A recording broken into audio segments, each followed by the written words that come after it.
Doctor BR Ambedkar open యూనివర్సిటీలో ఎవరైతే open degree first semester exams రాయబోతున్నారో ఈ వీడియోలో మీకు టిప్స్ అయితే చెప్పడం జరుగుతుందండి.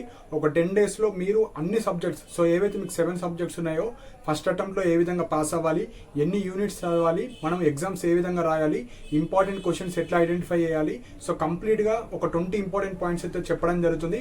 సో ఎవరైతే హౌస్ వైఫ్స్ కావచ్చు, పార్ట్ టైం జాబ్ చేసే వాళ్ళు కావచ్చు, లాస్ట్ 1 వీక్లో నేను చదువుకోవాలి, పాస్ అవ్వాలి, టిప్స్ ఏంటంటే ఈ ఒక్క వీడియో చూడండి. సో దట్ మీకు చాలా యూస్ఫుల్ అయితే అవుతుంది.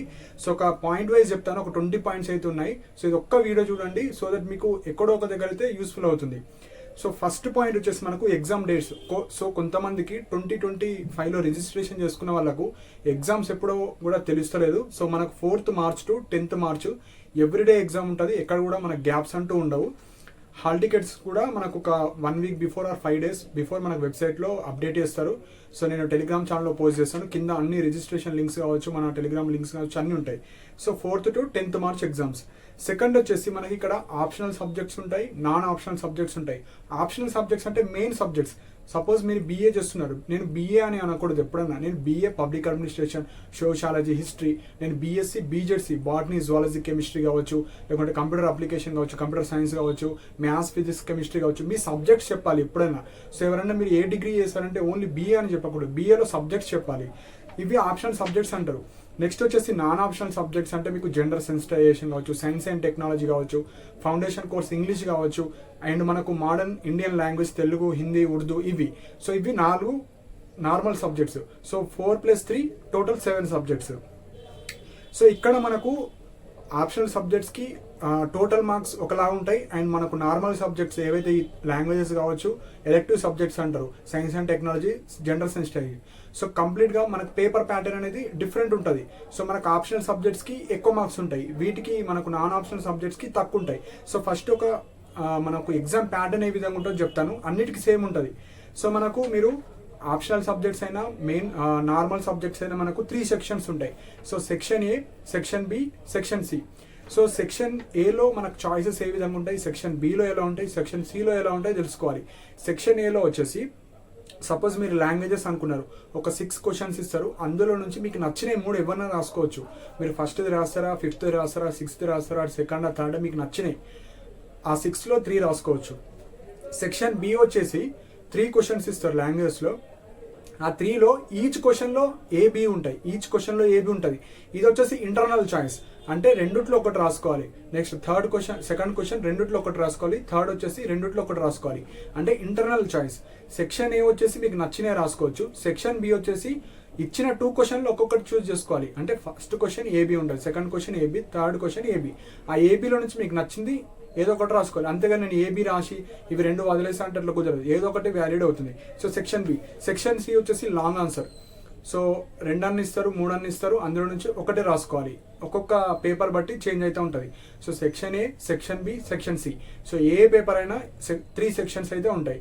సెక్షన్ ఏ ప్యాటర్న్ ఏమన్నా రాసుకోవచ్చు. సెక్షన్ బిలో ఇచ్చిన క్వశ్చన్లో ఒకటి సెలెక్ట్ చేసుకొని రాసుకోవాలి. సిలో 2 అన్న 3 అన్న ఇస్తారు, అందులో నుంచి ఒకటి సెలెక్ట్ చేసుకోవాలి. So section A, section B, section C. So ఇప్పుడు ప్రతి సబ్జెక్ట్కి మార్క్స్ ఎన్ని ఉంటాయో చెప్తాను. లాంగ్వేజెస్ అనుకోండి, మీకు 60 మార్క్స్ ఉంటుంది. నెక్స్ట్ జనరల్ సెన్సిటైజేషన్ వచ్చేసి 40. Next science and technology 40. English foundation course 60 marks. And ఈ ఆప్షనల్ సబ్జెక్ట్స్, మెయిన్ సబ్జెక్ట్స్ వచ్చేసి 100 మార్క్స్ ఉంటాయి. Main subjects maths, physics, chemistry కావచ్చు, botany, zoology, history, political science, almost అన్ని సబ్జెక్ట్స్కి 100 మార్క్స్ ఉంటుంది. కొన్ని సబ్జెక్ట్స్కి 80 మార్క్స్ ఉంటుంది. సో కొన్ని సబ్జెక్ట్స్కి 80 ఉంటుంది. మిగతా సబ్జెక్ట్స్ అన్నిటికీ ఆప్షనల్ సబ్జెక్ట్స్ 100 మార్క్స్ ఉంటుంది. సో ఇప్పుడు మనకు ఇవి exam pattern, total marks. So ఇవి మ్యాక్సిమం మార్క్స్ అంటే ఆ పేపర్ ఎన్నిటికీ కండక్ట్ చేస్తారు, అవి మెయిన్. సో ఇప్పుడు అర్థమైంది అనుకుంటున్నాను. 3 సెక్షన్స్ ఉంటాయి, మనకు ప్రతి సబ్జెక్ట్కి మార్క్స్ ఉంటాయి. ఇవి మెయిన్ పాయింట్. థర్డ్, అన్నిటికన్నా ఇంపార్టెంట్, సిలబస్. మనము టోటల్ బ్లాక్స్, యూనిట్ ఎట్లా చూస్ చేసుకోవాలి, మనం చదివేటప్పుడు ఈజీ యూనిట్స్ ఎట్లా చూస్ చేసుకోవాలి ఇప్పుడు చెప్తాను. సో ఫస్ట్ మీరు ఏ సబ్జెక్ట్ చదవాలన్నా ఫస్ట్ ఎన్ని బ్లాక్స్ ఉన్నాయి.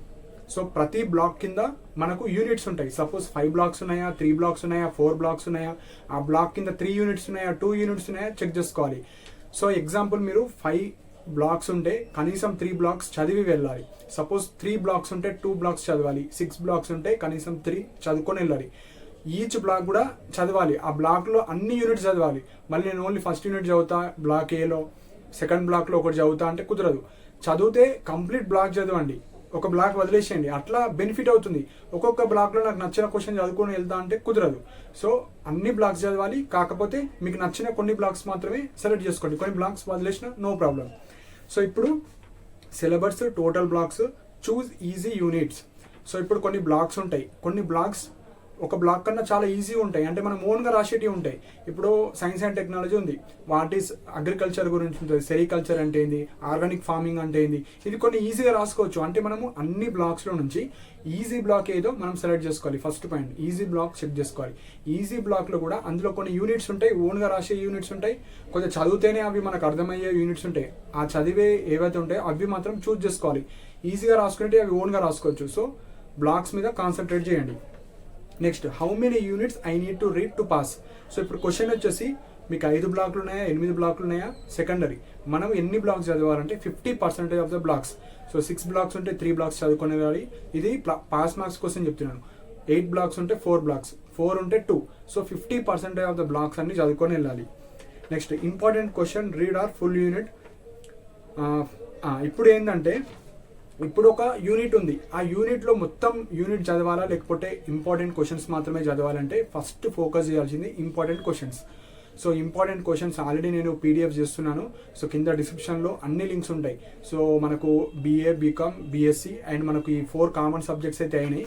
బీఏలో కొన్ని సబ్జెక్ట్స్ కాలేవు, ఇంకా బీకామ్ కాలేవు. బీఎస్సీలో ఎంపీసీఎస్ కావచ్చు, ఎంపీసీ కావచ్చు, అయిపోయినాయి.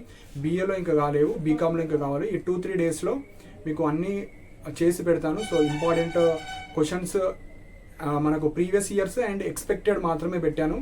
సో ఇంట్రెస్ట్ ఉన్న వాళ్ళు మీరు పర్చేజ్ చేసుకోవచ్చు, కింద డిస్క్రిప్షన్లో ఉంటాయి. అండ్ మన టెలిగ్రామ్ ఛానల్ కూడా జాయిన్ అవ్వండి. And question to answer PDFs కూడా చేశాను. సో ఎవరైతే హౌస్ వైఫ్స్ కావచ్చు, మనము అంత టెక్స్ట్ బుక్ చదవలేను నేను అనుకున్న వాళ్ళ కోసం చేశాను. సో ఇంట్రెస్ట్ ఉన్న వాళ్ళు మీరు పర్చేజ్ చేసుకోవచ్చు. అండ్ టెక్స్ట్ బుక్స్ లేని వాళ్ళు కూడా మీకు యూస్ఫుల్ అవుతుంది. సో అవి మీరు కింద డిస్క్రిప్షన్లో అన్ని లింక్స్ ఉంటాయి. అండ్ మనకు ప్రీవియస్ ఇయర్స్ క్వశ్చన్ పేపర్ కూడా ఉన్నాయి, 10 రూపీస్ మాత్రమే ఉంటుంది. అది డౌన్లోడ్ చేసుకుంటే మీకు చాలా యూస్ఫుల్ అవుతుంది. సో చాలా స్టూడెంట్స్ నుంచి నేను కలెక్ట్ చేసి, సో 1 మంత్ టైం పట్టింది. సో అవి మీకు యూజ్ అవుతాయి, 10 రూపీస్ మాత్రమే ఉంటాయి. సో ఇంట్రెస్ట్ ఉన్న వాళ్ళు మీరు తీసుకోవచ్చు. సో ఇక్కడ ఇంపార్టెంట్ క్వశ్చన్స్ చదవాలి. ఇంపార్టెంట్ క్వశ్చన్స్ చదివిన తర్వాత మీకు టైం ఉంటేనే వేరే క్వశ్చన్స్కి వెళ్ళండి. నెక్స్ట్, ఎవరికైతే కొద్దిగా మంచి మార్క్స్ రావాలి, నాకు 9 జీపీఏ రావాలి, ఈ సబ్జెక్ట్లో 8 జీపీఏ రావాలంటే మీరు కనీసం 70% ఆఫ్ ద బ్లాక్స్ అన్ని చదువుకొని వెళ్ళండి. సపోజ్ 5 బ్లాక్స్ ఉంటే కనీసం 4 బ్లాక్స్ చదువుకొని వెళ్తే మీకు ఎక్కువ మార్క్స్ అయితే రావడానికి ఛాన్స్ ఉంటుంది. సో ఇవి బ్లాక్స్ గురించి. Next, how to know important questions. అసలు మనము ఇది ఇంపార్టెంటా కాదా అని ఎలా తెలియాలంటే ఫస్ట్ మనకు ప్రతి టెక్స్ట్ బుక్లో మనకు క్వశ్చన్స్ అవ్వగానే కొన్ని క్వశ్చన్స్ ఇస్తారు వాళ్ళే. సో అందులో ఉండే క్వశ్చన్స్ 50% ఆఫ్ క్వశ్చన్స్ అవే వస్తాయి మనకి ఎగ్జామ్లో. 50% ఆఫ్ ద క్వశ్చన్స్ వచ్చేసి మనకు టెక్స్ట్ బుక్స్ నుంచి వస్తాయి, 50 వచ్చేసి బ్యాక్ సైడ్లో ఉన్న క్వశ్చన్స్ నుంచి వస్తాయి. సో అవి మీరు చదువుకోండి first. Next, text book model papers ఉంటాయి, అందులో నుంచి మీరు చదువుకోవచ్చు. నెక్స్ట్, మ్యాథ్స్ అనుకోండి, కొన్ని ఎగ్జాంపుల్స్ ఉంటాయి. ఎవరైతే మ్యాథ్స్ స్టూడెంట్స్ ఉంటారో మనకు ప్రతి సబ్జెక్ట్ తర్వాత ఎగ్జాంపుల్స్ ఉంటాయి. ఎగ్జాంపుల్స్ తర్వాత వాళ్ళకు క్వశ్చన్ ఇచ్చి వదిలేస్తారు, అందులో నుంచి కూడా ఇస్తారు. ఎవరైతే మ్యాథ్స్లో కొద్దిగా వీక్ ఉన్నారో మ్యాథ్స్కి సంబంధించిన క్వశ్చన్స్ చేశాను, డ్యామ్ షూర్ అండి 90% ఆఫ్ క్వశ్చన్స్ అవే వస్తాయి. నేను ఓన్లీ కొన్ని క్వశ్చన్స్ ఇచ్చాను, ప్రతి యూనిట్లో 8 or 9 క్వశ్చన్స్ ఇచ్చాను. అవి మాత్రమే మీరు ప్రిపేర్ అయ్యి వెళ్తే సరిపోతుంది, వేరే ఏం అవసరం లేదు, అవే దిగుతాయి క్వశ్చన్స్. సో ఇవి మెయిన్ పాయింట్, ఎగ్జాంపుల్ చూసుకోవాలి. అండ్ అన్నిటికన్నా main point, first 2 or 3 blocks are very very very important. మీరు ఫస్ట్ 2 బ్లాక్స్ అయితే వదిలేయకండి. ఫస్ట్ సెకండ్ బ్లాక్లో కనీసం 4 యూనిట్స్ ఆర్ 6 యూనిట్స్ ఉంటాయి. అవన్నీ చదువుకొని వెళ్తే మనకు అందులో నుంచే మ్యాక్సిమం మార్క్స్ అయితే రావడానికి ఛాన్స్ ఉంటుంది. సో ఇది 6th పాయింట్. నెక్స్ట్ పాయింట్ వచ్చేసి how to read question and answer. So మనకి ఇక్కడ టైం మేనేజ్మెంట్ కూడా ఇంపార్టెంట్ అండి. సో మీకు ఎగ్జామ్ టైం ఉంటుంది కదా, కొన్ని 2.5 అవర్లో ఉంటుంది, 3 అవర్స్ ఉంటుంది, 2 అవర్స్ ఉంటుంది. కాబట్టి how to read question and answer 15 minutes on each question. ఇప్పుడు మనకు ఎగ్జామ్స్, సో ఎగ్జామ్స్ వచ్చేసి మనకు 4th March నుంచి ఉంది. సో ఇప్పుడు 10 daysలో మనం ఎలా చదవాలో ఇప్పుడు చెప్తాను. సో 10 daysని మీరు మనకు 7 సబ్జెక్ట్స్ ఉన్నాయి. ఆప్షనల్ సబ్జెక్ట్స్కి 2 days కేటాయించండి, అంటే 6 days. మిగతా 4 సబ్జెక్ట్స్కి 1 day it's more than enough. So అన్నీ చదువుకోవచ్చు అండి, అంత టఫ్ ఏమి ఉండవు. సో మీరు 4 daysలో 4 సబ్జెక్ట్స్ అయిపోగొట్టచ్చు. అండ్ ఆప్షనల్ సబ్జెక్ట్స్ వచ్చేసి 2 days చదువుకోవచ్చు. సో ఎట్లా డివైడ్ చేయండి అంటే 1 + 1 + 1 + 1 + 2 + 2 + 2 అంటే 10 daysలో మీ యొక్క చదవడం అయిపోతుంది. సో ఇట్లా మీరు తీసుకోండి. సో ఎట్లా చదవాలంటే మార్నింగ్ మీరు కొంచెం తొందరగా లేచి 7 o'clock లేచి స్నానం చేసి టిఫిన్ చేసి 8 o'clock ఆర్ 9కి మీరు చదవడం స్టార్ట్ చేయాలి. సో నైట్ 9 o'clock నుంచి మార్నింగ్ 9 o'clock నుంచి రాత్రి 10 ఆర్ 11 వరకు మీరు చదువుకోవాలి ఈ 10 days. సో ఎగ్జామ్కి 10 days ముందు మీరు ఇప్పుడు ఈ 10 days చదువుతారా, నెక్స్ట్ 10 days చదువుతారా, ఎగ్జామ్కి ముందు 10 days చదువుతారా, మీ ఇష్టం. కానీ 10 days మాత్రమే enough. So morning 8 to night 11 వరకు చదువుకుంటే సరిపోతుంది. నైట్ అవుట్ చేసేవాళ్ళు నైట్ అవుట్ చేయొచ్చు. ఎవ్రీడే 10 hours అయితే చదవాలి. అంటే మనము చదివింది గుర్తు పెట్టుకోవాలి కాబట్టి మినిమం 10 hours అయితే చదవాలి. సో ఇది మనకు ప్లాన్. సో 10 days టైం పెట్టుకోవాలి. 2 days ఒక optional subject, 1 day normal subjects 10 daysలో అయిపోతుంది. సో నెక్స్ట్ వచ్చేసి how to attempt exam. So చదువుతారు. సో ఎగ్జామ్కి వెళ్ళినప్పుడు మనం ఎగ్జామ్ ఎట్లా రాయాలి అది ఇంపార్టెంట్. సో ఫస్ట్ మనకు ఒక బుక్లెట్ ఇస్తారు. సో మనకు పేపర్స్ అంటూ ఏమి ఇవ్వరు, బుక్లెట్ ఇస్తారు. సో బుక్లెట్ ఇచ్చిన తర్వాత ఫస్ట్ ఫిల్ చేయండి. వాళ్ళు ఇన్స్ట్రక్షన్ చెప్తారు, ఇన్విజిలేటర్. ఫిల్ చేసిన తర్వాత మనకు క్వశ్చన్ పేపర్ ఇస్తారు. క్వశ్చన్ పేపర్ తర్వాత ఇక్కడ వచ్చేసి మనకు వైట్ లైన్స్ ఏముండవు, ఇక్కడ లైన్స్ ఉంటాయి. సో మనకు వైట్ పేపర్స్ ఇవ్వరు, బుక్లెట్లో లైన్స్ ఉంటాయి కాబట్టి కొద్దిగా మినిమం ఆన్సర్స్ అన్ని మనము కొద్దిగా ఎలాబరేట్ చేస్తూ రాయండి. మరి చిన్నగా అయితే ఆన్సర్స్ రాయకండి. కొద్దిగా పెద్దగా రాస్తే కొద్దిగా ఎక్కువ మార్క్స్ అయితే రావడానికి ఛాన్స్ ఉంటుంది. సో ఈ చిన్న సబ్జెక్ట్స్ ఏవైతే ఉంటాయో మనకు ఈ జనరల్ సెన్సేషన్ కావచ్చు, లాంగ్వేజెస్ కావచ్చు, సైన్స్ అండ్ టెక్నాలజీ, అది వచ్చేసి మనకు 20 పేపర్స్ ఉంటాయి. సో 20 పేపర్స్ ఇట్లాంటిది 20 ఉంటాయి. సో నెక్స్ట్ వచ్చేసి మనకు ఏవైతే మనకు ఆప్షన్ సబ్జెక్ట్స్ ఉంటాయో అవి కూడా మనకు 20 వస్తాయి. సో ఇవి వచ్చేసి మనకు 15 to 20 pages అయితే ఉంటాయి. So more than enough. So మనకు 20 అంటే 40 pages వస్తాయి. ఇవి 15 కాబట్టి 30 pages వస్తాయి. సో మీరు రాసుకోవచ్చు. సో ఎక్స్ట్రా ఆన్సర్స్ రాయడానికి కూడా ఛాన్స్ ఉంటుంది. కాకపోతే మీరు ఏవైతే ఇచ్చినాయో ప్రాపర్గా రాస్తే సరిపోతుంది. Next question paper read carefully and tick the which questions you know. First మీకు క్వశ్చన్ పేపర్ ఇవ్వగానే మీకు ఏమేమొచ్చు, సెక్షన్ ఏలో ఏమొచ్చు, సెక్షన్ బిలో ఏమొచ్చు, సెక్షన్ సిలో ఏమొచ్చు పెన్సిల్తో టిక్ చేయండి. ఆ టిక్ చేసేటప్పుడు కూడా ఏది పర్ఫెక్ట్గా వచ్చు అది స్టార్ పెట్టుకొని దాంతో మీరు స్టార్ట్ చేయాలి. సో ఫస్ట్ సెక్షన్ ఏ రాయండి, right, section A answer. So section A రాసేసేయండి. మళ్ళీ సెక్షన్ బి రాయండి, సెక్షన్ సి రాయండి. So section A questions and answers ఒకే దగ్గర ఉండాలి. సెక్షన్ ఏ రాసి మళ్ళీ బి రాసి సి రాసి క్లబ్ చేయకండి. సో మీకు ఒక ఐడియా ఉంటుంది ఈ క్వశ్చన్కి నేను ఎంత రాస్తా, ప్లేస్ వదిలేసి సెక్షన్ బికి వెళ్ళండి. మళ్ళీ సెక్షన్ ఏ దగ్గరనే మీరైతే రాసుకోండి. Next check question number and section number properly. కొంతమంది సెక్షన్ నంబర్ క్వశ్చన్ నంబర్స్ ప్రాపర్గా రాయరు. సో రాసేటప్పుడే ప్రాపర్గా చెక్ చేసుకోవాలి. Next maintain neat hand writing first page to last point. ఇది అందరూ మిస్టేక్ చేసేది ఏంటంటే ఫస్ట్ పేజ్ మంచిగా రాస్తారు, సెకండ్ పేజ్ మంచిగా రాస్తారు, థర్డ్ పేజ్ మంచిగా రాస్తారు, ఫోర్త్ పేజ్ నుంచి మీకు రాని క్వశ్చన్స్ అన్నీ కొద్దిగా గలీజ్గా రాస్తారు రైటింగ్. అది ఈజీగా అర్థమైపోతుంది వాళ్ళకు. సో మీకు వచ్చిన ఆన్సర్ కన్నా రాని ఆన్సర్ మంచిగా రాస్తేనే మీకు ఎక్కువ మార్క్స్ వస్తాయి. సో మనకు సైకాలజీ ఎట్లుంటుంది, కరెక్షన్ చేసే పర్సన్స్ ఎవరైనా ఫస్ట్ మంచి రాస్తారు. సో ఇతను మంచిగా రాస్తున్నాడు కాబట్టి మిగతాయి కూడా కరెక్షన్ చేసేటప్పుడు నీట్ హ్యాండ్ రైటింగ్ ఉంటే ఫాస్ట్గా చేస్తారు. అదే మీరు అగ్లీ రైటింగ్తో రాస్తారనుకోండి, ఓకే ఇక్కడ ఏమైనా మిస్టేక్ ఉండొచ్చు, ఇతనికి రాంది రాసి ఉంటాడు, అది ఐడెంటిఫై అయిపోతుంది. సో మీకు వచ్చినా రాకపోయినా ఒకటే హ్యాండ్ రైటింగ్ మెయింటైన్ చేయండి, ఎక్కడ కూడా ఇంప్రాపర్ చేయకండి. సో నెక్స్ట్ వచ్చేసి write section A B C all answers at same place, don't jumble. So jumble చేయకండి. ఏ దగ్గర ఏ, బి దగ్గర బి, సి దగ్గర C. Attempt first all questions in the section then attempt. So first అన్ని రాయండి. Section ఏ బీసీలో రాసిన తర్వాత రాని కూడా ఏదో ఒకటి రాయండి, రిలేటెడ్ రాయాలి. మళ్ళీ ఏదో రాసి అది మొత్తం ఇంప్రెషన్ పోతుంది. కనీసం 1 or 2 మార్క్స్ వచ్చేటట్టు రాయాలి. సపోజ్ మనకి ఏం రాదు కానీ ఏదో ఒకటి క్వశ్చన్లో ఇచ్చి సో ఇంట్రడక్షన్ కావచ్చు, ఏదో ఒక టర్మినాలజీ రాస్తే మీకు 1 or 2 మార్క్స్ రావడానికి ఛాన్స్ ఉంటుంది. Next write something related to the క్వశ్చన్కి తగ్గట్టు మీరు ఏదో ఒకటి రాయాలి. నెక్స్ట్ ఇక్కడ కొంతమందికి డౌట్ రావచ్చు. So right in 15 lines, right in 30 lines అంటే ఏంది, దాని మీనింగ్ ఏంటంటే వాళ్ళు ఏం చేస్తారంటే ఒక క్వశ్చన్ ఇచ్చి దీన్ని ఒక 15 lines రాయండి అంటారు. మనకి ఇస్తారు కదా, కరెక్ట్ 15 lines ఎంచుకొని రాయాల్సిన అవసరం లేదు. సపోజ్ మనకు సెక్షన్ ఏ ఉంది, సెక్షన్ ఏ వచ్చేసి ఒక పేపర్లో రాసుకోవచ్చు. ఒక పేజ్ అనుకోండి, ఒక 1 side పేజ్ రాసుకోవచ్చు. సెక్షన్ బి వచ్చేసి మనకు ఫ్రంట్ బ్యాక్ రాసుకోవాలి ఒక ఆన్సర్. సెక్షన్ సి పెద్దది కాబట్టి కనీసం 1.5 page అంటే 1, 2 ఇంకొక page. So 3 pages. So section ఏ ఒక పేజ్, సెక్షన్ బి వచ్చేసి బ్యాక్ ఫ్రంట్, సెక్షన్ సి వచ్చేసి 1.5 page. సో ఇక్కడ ఇలా రాయమున్నామని ఇలానే అవసరం లేదు. మనకు క్వశ్చన్కి తగ్గట్టు ఆన్సర్ ఎంత పడుతుంది, ఒక్కొక్కసారి ఒక పేజ్లో పడితే ఒకటే సరిపోతుంది. మనకు ఆ క్వశ్చన్కి ఎంత ఆన్సర్ రాయాలి దాన్ని బట్టి రాస్తే సరిపోతుంది. ఓన్లీ 15 lines రాయమన్నారు 15 lines రాయాలి, ఒక పారాగ్రాఫ్ రాయమన్నారు పారానే అవసరం లేదు. మీకు తగ్గట్టు మీరు రాసుకోండి. కాకపోతే కొద్దిగా తో రాస్తే కొద్దిగా ఎక్కువ మార్క్స్ రావడానికి ఛాన్స్ ఉంటుంది. సో ఇది main point. Next headings. So exam రాసేటప్పుడు మొత్తం పారాగ్రాఫ్ రాయకుండా ఫస్ట్ ఒక క్వశ్చన్ ఇచ్చారు. So explain gender stereo typing అన్నారు అనుకోండి. ఫస్ట్ జెండర్ స్టీరియో టైపింగ్ రాసి దాని డెఫినేషన్ ఏంది రాసిన తర్వాత సో ఏమైనా టైప్స్ ఉన్నాయా, డిఫరెన్సెస్ ఉన్నాయా, ఎగ్జాంపుల్స్ ఉన్నాయా, ఇట్లా రాయాలి. ఎగ్జాంపుల్ అని రాసి అది వదిలేసి కింద examples, types. So type 1, type 2 కావచ్చు. సపోజ్ ఎక్స్ప్లెయిన్ ఉమెన్, ఇప్పుడు డిసబిలిటీ, ఇప్పుడు సపోజ్ డిస్క్రిమినేట్, ఉమెన్ యొక్క డిస్క్రిమినేట్ ఎక్స్ప్లెయిన్ చేయండి అన్నారు. అప్పుడు ఉమెన్ ఎక్కడెక్కడ డిస్క్రిమినేట్ ఎట్లుంటుంది దాన్ని ఫస్ట్ ఒకటి హెరాస్మెంట్ అనుకుందాం. సో బయట ఉమెన్స్ తిరిగేటప్పుడు ఎక్కడెక్కడ హెరాస్మెంట్ చేస్తారు, లేకపోతే ఇంట్లో ఎలా చూస్తారు. సో ఈక్విటీ, ఈక్వాలిటీ అంటే ఏంది, ఈక్విటీ డెఫినేషన్ రాయాలి, ఎగ్జాంపుల్ రాయాలి. ఈక్వాలిటీ డెఫినేషన్ రాయాలి, ఎగ్జాంపుల్ రాయండి, దీని కంపారిజన్ రాయాలి. సో అట్లా కొద్దిగా మంచిగా రాస్తే అర్థమవుతుంది. అంటే హెడ్డింగ్స్ పెట్టాలి, డిఫరెన్సెస్, పాయింట్స్, పారాగ్రాఫ్ దగ్గర పారాగ్రాఫ్, డయాగ్రామ్స్. సపోజ్ మీకు బయాలజీ కావచ్చు, బీజెడ్సీ వాళ్ళకు బాటనీ, జువాలజీ, కెమిస్ట్రీ ఉంటే డయాగ్రామ్స్. మ్యాథ్స్ అయితే ఆన్సర్స్ హైలైట్ చేయాలి, బాక్స్ ఇట్లా వేస్తే అతను డైరెక్ట్ ఆన్సర్ చూసుకుంటాడు, ఇక మొత్తం ప్రాసెస్ చూడడు. అట్లా హైలైట్ చేసుకోవచ్చు. ఇవన్నీ చేస్తే కొద్దిగా ఎక్కువ మార్క్స్ రావడానికి ఛాన్స్ ఉంటుంది. సో కొంతమందికి ఇంకా కన్ఫ్యూజ్ అవుతుంది, నేను ఒక పేజ్ రాయాలి, 2 రాయాలి, 3. క్వాలిటీ ఇంపార్టెంట్ క్వాంటిటీ కన్నా. మీరు ఒక పేజ్ పర్ఫెక్ట్ రాసినా మార్క్స్ పడతాయి, అంతేగాని 2 పేజెస్ ఏదో సోది రాస్తే మార్క్స్ పడవు. సో చాలా మంది ఏమనుకుంటారు అంటే నేను అంత రాసా ఇంత రాసా కానీ మార్క్స్ పడవలేవు, ఫెయిల్ చేస్తారంటే మీరు క్వాలిటీ ఇంపార్టెంట్. మీరు రాసిన హాఫ్ పేజ్ అన్న ప్రాపర్గా రాస్తే మార్క్స్ పడతాయి. సో అక్కడ కరెక్షన్ చేసేది lecturers, professors.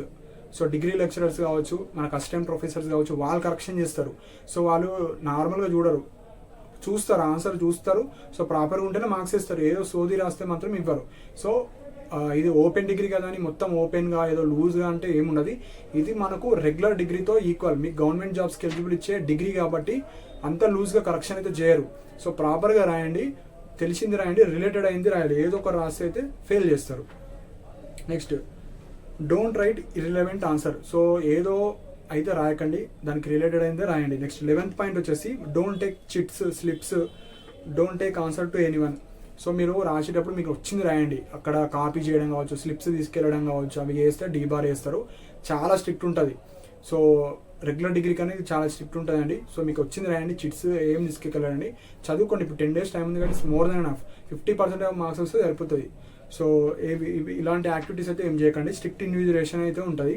Next 13th point వచ్చేసి మనకు 3 sets ప్రిపేర్ చేస్తారు, set A, set B, set C. So మెయిన్గా మనకు సెట్ ఏనే వస్తుంది. సపోజ్ లీక్ అయినా ఏమన్నా ప్రాబ్లమ్స్, ఇష్యూస్ వస్తే సెట్ బి ఇస్తారు, సెట్ బి ప్రాబ్లమ్ వస్తే సెట్ సి వస్తుంది. సో మెయిన్గా సెట్ ఏ వస్తుంది. సెట్ ఏ ప్రిపేర్ చేసేటప్పుడు వాళ్ళు ఎట్లా థింక్ చేస్తారంటే ఫస్ట్ 4 units, ఫస్ట్ 5 units ఫస్ట్కి ఉంటాయి. ఫస్ట్ క్వశ్చన్ సెక్షన్ ఏలో ఫస్ట్ క్వశ్చన్, సెక్షన్ బిలో first question, section C. So first 4 units, first 5 units బాగా చదువుకోండి. అందులో నుంచి ఏది వచ్చినా రాసినట్టు ఉంటే మీరు ఈజీగా పాస్ అవుతారు. కొద్దిగా స్ట్రాటజీగా చదివితే మీకు అలవాటు అవుతాయి. అండ్ మీరు ప్రీవియస్ ఇయర్స్ క్వశ్చన్ చూడండి, ఎట్లా అడుగుతున్నారు క్వశ్చన్. ఫస్ట్ క్వశ్చన్ ఎక్కడి నుంచి వచ్చింది, యూనిట్ 1, యూనిట్ 2, అవి చూస్తే మీకు ఐడియా ఉంటుంది. సో కింద డిస్క్రిప్షన్లో లింక్ ఉంటుంది, BA, BCom, BSc కంప్లీట్ అన్ని ఆప్షన్ సబ్జెక్ట్స్ ఉంటాయి. సో మీరు చెక్ చేసుకోవచ్చు. So after writing exam reverify section numbers, question numbers. So రాసిన తర్వాత అన్ని సెక్షన్ ఏ, సెక్షన్ బి అన్ని ప్రాపర్గా రాసారా, అన్ని రాసారా లేదా చెక్ చేసుకోండి. ఏమన్నా మిస్టేక్స్ ఉంటే మీరు ఎక్స్ట్రా రాసుకోవచ్చు, టైం ఉంటే అట్లా కూడా వేసుకోవచ్చు. నెక్స్ట్ హాల్ టికెట్స్ వచ్చేసి 5 days ముందు రిలీజ్ అవుతాయి. మీరు ఎగ్జామ్ హాల్కి వెళ్ళేటప్పుడు హాల్ టికెట్, ఒక ID proof original, 2 pens, pencil, scale, eraser ఇట్లాంటివి ఏమైనా ఉంటే తీసుకొని అయితే వెళ్ళండి, వాటర్ బాటిల్ కావచ్చు. 16th పాయింట్ వచ్చేసి after exam revise next day exam paper, study till 11. ఇప్పుడు ఎగ్జాంపుల్ మనకు జనరల్ సెన్సేషన్ ఈరోజు అయిపోయింది. సో నెక్స్ట్ వచ్చి సైన్స్ అండ్ టెక్నాలజీ ఉంటే ఈరోజు మొత్తం మళ్ళీ రివిజన్ చేయండి. అన్ని రివిజన్ చేస్తే మళ్ళీ మీకు మధ్యాహ్నం ఎగ్జామ్ ఉంటుంది కాబట్టి కొంచెం ఈజీగా రాసుకోవచ్చు. సో మొత్తానికి వదిలేసారనుకోండి ఫెయిల్ అయ్యే ఛాన్సెస్ ఉంటాయి. సో రివిజన్ అయితే చేయండి. Next complete 7 exams in same process. So మీరు ఏదైతే డెడికేషన్ పెడతారో అవి అన్ని ఎగ్జామ్స్కి సేమ్ అప్లై చేసుకోండి. ఫస్ట్ ఎగ్జామ్ మంచిగా రాసి సెకండ్ ఎగ్జామ్ మంచిగా రాయలేరు, మళ్ళీ రాసుకుందాం అనుకుంటే మళ్ళీ మనీ కట్టాలి, మళ్ళీ చదవాలి. ఆ చదివేది ఒక్కసారి చదివి రాస్తే సరిపోతుంది. ఫెయిల్ అయ్యి మళ్ళీ రాసుకోవడం నో ప్రాబ్లం, కానీ మళ్ళీ చదవాలి, మళ్ళీ రాయాలి, అంతా హెడ్ఏక్ అండి. మళ్ళీ ఇప్పుడు ఫెయిల్ అయితే మళ్ళీ 3rd సెమిస్టర్తో రాయాలి, అవి చదవాలి ఇవి చదవాలని టెన్షన్ పడతారు. అదేదో ఇప్పుడే ప్రాపర్గా రాస్తే అయిపోతుంది. నెక్స్ట్ 18th పాయింట్ ఉంటుంది, what to read important questions, how to read, how to right. So నేను ఎవరికైతే ఇంపార్టెంట్ క్వశ్చన్స్ ఎట్లా చేసుకోవాలి, మాకు వస్తలేదు అనుకుంటే అన్ని సబ్జెక్ట్కి సంబంధించిన కింద డిస్క్రిప్షన్లో లింక్స్ ఉంటాయి. కొన్ని సబ్జెక్ట్స్ ఇంకా చేయలేను, ఈ 7 to 8 డేస్లో అన్నీ చేస్తాను, అవి చదువుకోలేను, అవే వస్తాయి. సో మనకి ఎక్కువ చదవాల్సిన అవసరం లేదు. First 5 units, first 6 units, first 8 units, so అవి చదువుకొని వెళ్తే సరిపోతుంది, అందులో నుంచి వస్తాయి. Exam fail or not attended. So ఇప్పుడు ఎగ్జామ్ రాయలేరు, ఎగ్జామ్ ఫెయిల్ అయ్యారు, మళ్ళీ ఎగ్జామ్స్ ఎప్పుడు ఉంటాయి, నెక్స్ట్ 2027 మార్చ్లో ఉంటాయి. సో మళ్ళీ మీ జూనియర్స్తోని రాసుకోవాలి, ఇన్స్టెంట్ సప్లీస్ అయితే ఉండవు.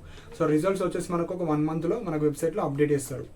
సో పాస్ మార్క్స్ వచ్చేసి 40%, 100 మార్క్స్ పేపర్కి 40 రావాలి, 80 మార్క్స్ పేపర్కి 32 రావాలి, 60 మార్క్స్ పేపర్కి 24 రావాలి, 40 మార్క్స్ పేపర్కి మీకు 16 మార్క్స్ రావాలి. సో ఏ పేపర్ అయినా 40% మార్క్స్ రావాలి. కానీ 40% వస్తే నో యూజ్, కనీసం 50% ఆఫ్ కన్నా ఎక్కువ వస్తేనే మీకు యూజ్ అవుతుంది. మీరు హైయర్ ఎడ్యుకేషన్ బీఎడ్, పీజీ, లా కోర్సెస్ కావచ్చు, వేరే కోర్సెస్, ఇతర కోర్సెస్కి వెళ్ళాలంటే మినిమం 50-45 ఉండాలి. మరీ 42-43 ఉంటే ఎలిజిబుల్ అవ్వరు. కొన్ని రిజర్వేషన్ ఉన్న వాళ్ళు తప్ప మిగతా వాళ్ళకు ఎలిజిబుల్ ఉండదు. కాబట్టి రాసేది పర్ఫెక్ట్గా రాయండి, 50% ఆఫ్ కన్నా ఎక్కువ తెచ్చుకోవడానికి ట్రై చేయండి. సో టార్గెట్ 50% కన్నా ఎక్కువ ఉండాలి. నెక్స్ట్ బుక్స్, మీకు టెక్స్ట్ బుక్స్ ఉంటే టెక్స్ట్ బుక్స్ చదవండి, టెస్ట్ పేపర్స్ ఏమైనా అనుకుంటే అవి చదువుకోండి. ఇవేం లేవు అనుకుంటే నేను ఆల్రెడీ చేశాను question to answer, first 4 subjects అయితే వేసాను. అవి మీరు తెలుగు మీడియం అయినా ఇంగ్లీష్ మీడియం అయినా మీరు పర్చేజ్ చేసుకోవచ్చు, కింద డిస్క్రిప్షన్లో లింక్స్ ఉంటాయి, అండ్ టెలిగ్రామ్ ఛానల్లో కూడా లింక్స్ ఉంటాయి, మీరు చదువుకోవచ్చు. So next BA, BCom, BSc కొన్ని చేశాను, ఇంకా ఈ 3-4 డేస్లో చేసిన తర్వాత మీకు టెలిగ్రామ్లో ఇంటిమేట్ చేస్తాను, సో మీరు డౌన్లోడ్ చేసుకోవచ్చు. నెక్స్ట్ వచ్చేసి ప్రీవియస్ ఇయర్స్ క్వశ్చన్ మనకు 10 రూపీసే పెట్టానండి. సో అది చాలా యూస్ఫుల్ అవుతుంది. అసలు కొంతమందికి ఐడియా కూడా ఉండదు అసలు పేపర్ ఎట్లుంటుంది, క్వశ్చన్ పేపర్ ఎలా ఉంటుంది, ఎట్లా క్వశ్చన్స్ అడుగుతున్నారు, మీకు యూస్ఫుల్ అవుతుంది. ఇంపార్టెంట్ క్వశ్చన్స్ కూడా 30 రూపీస్ ఉంటుంది, క్వశ్చన్ ప్లస్ ఆన్సర్స్ 50 రూపీస్ ఉంటుంది. ఇంట్రెస్టెడ్ ఉన్న వాళ్ళు మాత్రమే మీరైతే తీసుకోండి. ఎవరి కోసం అంటే ఈ జాబ్ చేసే వాళ్ళు, మరీ 2-3 డేస్ చదువుకునే వాళ్ళు, నాకు ఇవి చదివితే చాలు నేను పాస్ అవుతా అనుకున్న వాళ్ళ కోసమే వేసాను. కొద్దిగా 90%, 80% తెచ్చుకునే వాళ్ళకి అవసరం లేదు, మీరు టెక్స్ట్ బుక్స్ ఫాలో అయితే సరిపోతుంది. సో మీరు టెలిగ్రామ్ ఛానల్లో జాయిన్ అవ్వండి, మీకు అప్డేట్స్ కావచ్చు అన్నీ అందులో ఇవ్వడం జరుగుతుంది, కింద డిస్క్రిప్షన్లో అన్ని లింక్స్ ఉంటాయి. నెక్స్ట్ మీకు ఏమైనా ఎగ్జామ్ రాసేటప్పుడు కావచ్చు ఏమైనా డౌట్స్ ఉంటే మీరు ఇన్విజిలేటర్కి అడగాలి, ఎవరితో పాటు వాళ్ళకు మాట్లాడడం జరగద్దు, అంటే వేరే వాళ్ళతో మాట్లాడొద్దు. సో డీబార్ చేస్తారు. సో కొంతమంది స్ట్రిక్ట్ ఉంటారు ఇన్విజిలేటర్స్, కొంతమంది నార్మల్గా ఉండొచ్చు, కాకపోతే మీ జాగ్రత్తలో మీరు ఉండాలి. Remember bullet points, summary, overview of all units. So మీరు చదివేటప్పుడు ఈ 10 days షార్ట్ నోట్స్ రాసుకోండి. సో ఇప్పుడు ఒక క్వశ్చన్ ఉంది, ఆ క్వశ్చన్ మొత్తం ఒక 3-4 లైన్స్లో ఇది రాస్తా, ఇది నేను గుర్తుపెట్టుకుంటా, ఈ క్వశ్చన్కి ఇది వస్తే ఇవి రాస్తా, నేను దీన్ని ఎలాబరేట్ చేస్తా. సపోజ్ ఒక క్వశ్చన్లో 4 పాయింట్స్ ఉన్నాయి, ఆ 4 పాయింట్స్ గుర్తుపెట్టుకొని ఆ పాయింట్స్ని ఎలాబరేట్ చేస్తే మనకు అయిపోతుంది ఆన్సర్. సో అట్లా మీరు ప్రిపేర్ అవ్వాలి. షార్ట్ ఒక పేపర్స్ ఇట్లా తీసుకొని సో అన్ని షార్ట్గా రాసుకోండి. సో నేను ఇప్పుడు అంతా షార్ట్గా రాసి మీకు చెప్తున్నాను. సో నేను వర్డ్ డాక్యుమెంట్లో అన్నీ పెట్టి ఇప్పుడు ఈజీగా చెప్తున్నాను. సో ఇట్లా మీరు ఒక షార్ట్ కట్గా మీరు చేసుకొని పెట్టుకోండి. సో నెక్స్ట్ వచ్చేసి select some units, read them only. కొంతమంది కొన్ని చదువుకోండి, చదువుకున్న తర్వాత ఇక ఎక్స్ట్రా వైపు వెళ్ళకండి. కొంతమంది రేపు ఎగ్జామ్ అనగా ఈ రోజు కొత్త చదువుతారు, మళ్ళీ అవసరం లేదు, చదివినవే రివిజన్ చేసుకొని అబ్బాయి పర్ఫెక్ట్ రాస్తే సరిపోతుంది. సో వేరే ఏం అవసరం లేదు. సో మెయిన్గా ఈ రోజు నుంచి వీడియో చూసిన తర్వాత కూడా చదివినా మీకు మంచి మార్క్స్ వస్తాయి, పాస్ మార్క్స్ కాదు మంచి మార్క్స్ వస్తాయి. సో జస్ట్ ఆ 4 subjects Telugu medium, English medium అయిపోయినాయి. సో ఇంట్రెస్ట్ ఉన్న వాళ్ళు మీరు పర్చేజ్ చేసుకొని 50 రూపీస్ క్వశ్చన్స్ ప్లీజ్ ఆన్సర్ మీరు అవి చదువుకుంటే సరిపోతాయి. అందులో 90% అందులో నుంచి వస్తాయి. నేను ఎక్స్ట్రా అన్వాంటెడ్ క్వశ్చన్స్ కావచ్చు అవి ఏమి యాడ్ చేయలేను, అవి చదువుకోవచ్చు. మిగతా BA, BCom, BSc 4 daysలో మీకు అప్డేట్ చేస్తాను. సో ఇంట్రెస్ట్ ఉన్న వాళ్ళు పర్చేజ్ చేసుకోవచ్చు. అన్ని లింక్స్ కింద డిస్క్రిప్షన్లో ఉంటాయి. సో పాస్ అవ్వడానికి ట్రై చేయండి, బ్యాక్లాగ్స్ పెట్టుకోకండి, అటెండ్ అవ్వండి. అని చదవకపోయినా నేను ఒక డే చదివి కూడా రాసిన వాళ్ళు ఉన్నారు, మన పాత సబ్స్క్రైబర్స్ కావచ్చు, పాత స్టూడెంట్స్ కావచ్చు. 2 days, 1 day, 1 week చదివి పాస్ అయిన వాళ్ళు కూడా ఉన్నారు. ఓన్లీ పాస్ అవ్వడమే కాదు, మంచి మార్క్స్ 60%, 70% మార్క్స్ వచ్చిన వాళ్ళు ఉన్నారు. సో ఈ ఇయర్ ఇప్పుడే రాయండి, మళ్ళీ మీకు సెకండ్ సెమిస్టర్ ఉంటుంది మళ్ళీ. సో అప్పుడు ఇబ్బంది అవుతుంది, 3rd సెమిస్టర్ అప్పుడు. సో ఇప్పుడే రాసి పెట్టుకోండి. సో ఎవరైతే డిగ్రీ ఫస్ట్ ఇయర్ వాళ్ళు ఉన్నారో, ఫస్ట్ సెమిస్టర్ రాసేవాళ్ళు, సో ప్రాపర్గా రావండి. సో అందరికి 50% ఆఫ్ ద మార్క్స్ పైన రావడానికి ఆశిస్తున్నాను. సో దట్ ప్రాపర్గా చదువుకోండి. ఒక 10 days చదివితే సరిపోతుంది. మీరు 6 months వదిలేసినా ఈ 10 days చదివితే పక్కా పాస్ అవుతారు. సో ఇవి ఇంపార్టెంట్ పాయింట్స్. సో మీకు ఏమైనా డౌట్స్ ఉంటే మీరు కింద కమెంట్ సెక్షన్లో మెన్షన్ చేయండి. అండ్ ఇలాంటి అప్డేట్స్ కోసం మన ఛానల్ సబ్స్క్రైబ్ చేసుకోండి. And thank you for watching my video.